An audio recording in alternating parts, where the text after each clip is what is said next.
ఉపనిషత్. మనము నేను నీవు కలుపుకొని మనం అంటాం. నేను నువ్వు కలుపుకొని మనం అన్నప్పుడు ఏమిటి అక్కడ అంటే చైతన్య స్వరూపం లక్ష్యంగా చూచినట్లయితే, మనము అన్నప్పుడు భౌతిక దేహాలు, వస్తువులు, పదార్థాలు కనపడుతూ ఉంటాయి. అందువల్ల శాస్త్రం భౌతికమై ఉన్న వస్తు స్వరూపాన్ని తొలగించి సర్వాధిష్టానమై ఉన్నటువంటి చైతన్య స్వరూపాన్ని ప్రబోధిస్తుంది శాస్త్రం. అందువల్ల మన గురించి చెప్పటం అంటే ఏంటి? విశ్వ చైతన్యమైనటువంటి బ్రహ్మము గురించి బోధించటం.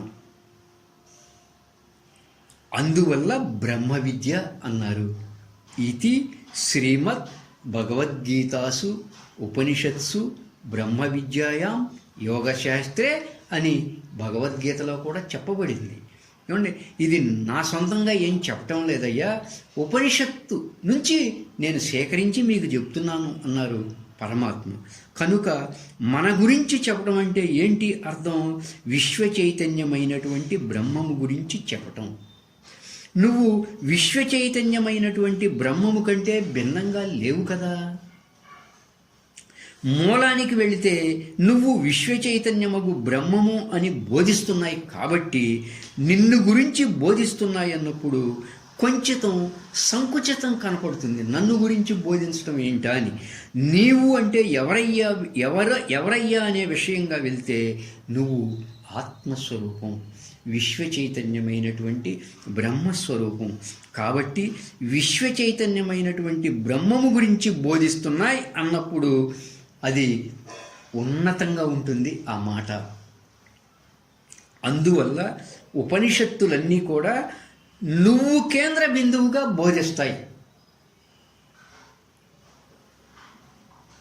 అంటే నీ స్వరూపం ఏంటి, నీ తత్వం ఏంటో, నీ ఉనికి ఏమిటో, నువ్వు చేయాల్సిన సాధన ఏంటో, నువ్వు ప్రయాణించాల్సిన మార్గం ఏంటో అవి ఆ అంశాలని బోధిస్తాయి ఉపనిషత్తులు.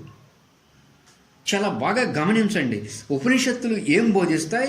నీ స్వరూపం ఏంటో, అంతేగాని ఇంకో చోటకి వెళ్ళమని చెప్పవు. నీ స్వరూపం ఏంటో, నీ తత్వం ఏంటో, నీ ఉనికి ఏంటో, నువ్వు చేయాల్సిన సాధన ఏంటో, నువ్వు ప్రయాణించాల్సిన మార్గం ఏంటో, ఇవన్నీ కూడా అనేక అంశాలుగా మనకి ఉపనిషత్తుల యొక్క అంశాల్లో బోధిస్తూ ఉంటాయి. కాబట్టి మనం ఏదైనా విన్నాము అంటే అది మన యందు అన్వయం కావాలి.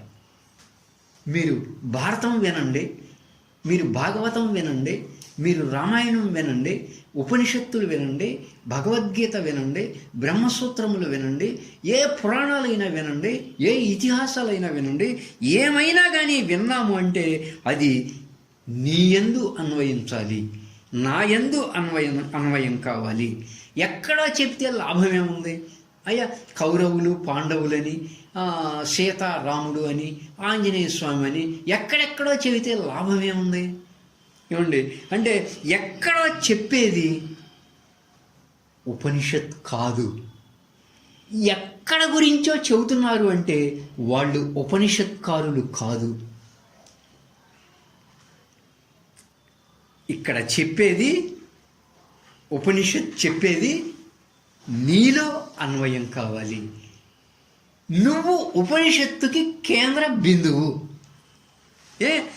ఉపనిషత్తుకి భగవద్గీతకి ఏంటి కేంద్ర బిందువు అయ్యే అంటే నువ్వు నీ గురించి చెప్పాలి. భగవద్గీత చెప్పేటప్పుడైనా సరే, ఉపనిషత్తు బోధించేటప్పుడైనా సరే నీ గురించి చెప్పాలి.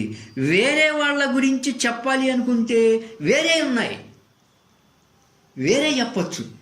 ఏమండి, మిగతావేమో తిరిగి తిరిగి తిరిగి తిరిగి తిరిగి మూలానికి వస్తాయి. ముక్కు తిప్పి తిప్పి తిప్పి ఇక్కడ ఎలా చూపిస్తామో అలా మిగతావన్నీ అలా చూపిస్తాయి. అదే ఉపనిషత్తేమో నేరుగా ముక్కును చూపించుద్ది. కాబట్టి మన యొక్క విషయం మనలోనే ఉన్నా కానీ అన్వయం కావాలి మనకి. అయ్యా ఈశావాస్యోపనిషత్తు ఏం చెబుతుందయ్యా అంటే, నువ్వు ఎక్కడెక్కడో దేని గురించో చెప్పావంటే నీకు అసలు ఉపనిషత్తే అర్థం కాలేదు అని అర్థం. లేదా ఎవరైతే మీకు ఉపనిషత్తు బోధించారో వాళ్ళకి అసలు ఉపనిషత్తు బోధించడమే రాదు అని అర్థం అంటే కాబట్టి మన యొక్క విషయం మనలోనే ఉన్నా కానీ అన్వయం కావాలి. మనలోనే ఉందది, కానీ మనకు అన్వయం కావాలి. సీత అంటే బయట చూపించావంటే సమన్వయం అయ్యే వ్యవహారం కాదు. ఏమండి అయ్యా, కృష్ణుడు నన్ను శరణు వేడు అంటాడు. నన్ను శరణు వేడు అంటే కృష్ణుడు అని నువ్వు బయట కృష్ణుడి దగ్గరికి వెళ్ళి శరణు వేడితే అది సమన్వయం కాదు. నన్ను శరణు వేడు అంటే కృష్ణుడు అతనెవరో తెలుసుకోముందు. అలా నీకు శాస్త్రం కూడా అట్లాగే ఉన్నది. నువ్వు బయటికి వెళ్ళి బయట వ్యవహారాలు చెప్పుకోవాలి అంటే బయటికి పోయి చూపించేటువంటివి చాలా ఉన్నాయి. నామంతో ఉన్నవి చాలా ఉన్నాయి, రూపంతో ఉన్నవి చాలా ఉన్నాయి, దృశ్యంతో ఉన్నవి చాలా ఉన్నాయి. వాటిని కావ్యాలు అంటారు. చాలా ఉన్నాయి. ఆ పదాలన్నీ రూపంతో శబ్దంతో మిళితమై ఉంటాయి. చూడండి మహాభారతం ఎలా ఉంటుందో, చూడండి రామాయణం ఎలా ఉంటుందో. అంటే రూపముతో శబ్దముతో మిళితమై ఉంటాయి అవన్నీ కూడా. ఆ శబ్దాలన్నీ రూపముతో మిళితమై శబ్దంతో మిళితమై ఉన్న శబ్దాలు. ఏ యొక్క శబ్దం వాడినా రూపం వచ్చేస్తుంది నీకు. దుర్యోధనుడు అంటే రూపం వచ్చేస్తుంది, అర్జునుడు అంటే రూపం వచ్చేస్తుంది, ఆంజనేయ స్వామి అంటే రూపం వచ్చేస్తుంది, అమ్మవారు అంటే రూపం వచ్చేస్తుంది. ఏమండి అయితే ఉపనిషత్ మంత్రాలు, గీతా శ్లోకాలు ఇవి కేవలం అర్థముతో కూడి ఉన్న శబ్దాలే కానీ దృశ్యముతో రూపముతో కూడి ఉన్న శబ్దాలు కాదు. ఉపనిషత్తులు వింటున్నాం అనుకోండి, దాంట్లో విషయం ఏంటయ్యా అంటే విశ్వ చైతన్యమైనటువంటి బ్రహ్మము విషయము. ఉపనిషత్తులు వింటున్నాం అనుకోండి, దాంట్లో విషయం ఏంటి అంటే ఆత్మస్వరూపం విషయం. ఉపనిషత్తులు వింటున్నాము అంటే దాంట్లో విషయం ఏంటి అంటే నీ స్వస్వరూపం విషయం. ఏమండి శాస్త్రం ఏం చెప్పింది అంటే విశ్వ చైతన్యమైనటువంటి బ్రహ్మమును కరణం అన్నారు. శాస్త్రం ఏం చెప్పింది అంటే ఆ ఆత్మస్వరూపాన్ని కరణం అన్నారు. విశ్వం ఏం చెప్పింది అంటే ఆ స్వస్వరూపమైనటువంటి నీ వాస్తవ స్వరూపం కరణము అన్నారు, అంటే సాధనము అన్నారు. సర్వస్య లోచనం శాస్త్రం అన్నారు. కనుక అందువల్ల శబ్దంలో ఉన్న అర్థాన్ని చూడటమే కానీ దాంట్లో నువ్వు దృశ్యాన్ని చూసే అవకాశం లేదు. ఏంటి బ్రహ్మ గమయతి ఉపనిషత్ అన్నారు. అంటే భగవంతుడికి దగ్గరగా ఉంచే విధానమే ఉపనిషత్తులు. విశ్వ చైతన్యమైనటువంటి బ్రహ్మమునకు దగ్గరగా ఉంచే విధానమే ఉపనిషత్తులు. ఆత్మస్వరూపమైనటువంటి నీ స్వస్వరూపానికి దగ్గరగా ఉంచే విధానమే ఉపనిషత్తులు. కాబట్టి మిత్రులారా, ఉపనిషత్తుల యొక్క భాష అంతా కూడా ఎవరి చుట్టూ తిరుగుతూ ఉంటాయి? నీ చుట్టూనే తిరుగుతూ ఉంటాయి, నా చుట్టూనే తిరుగుతూ ఉంటాయి.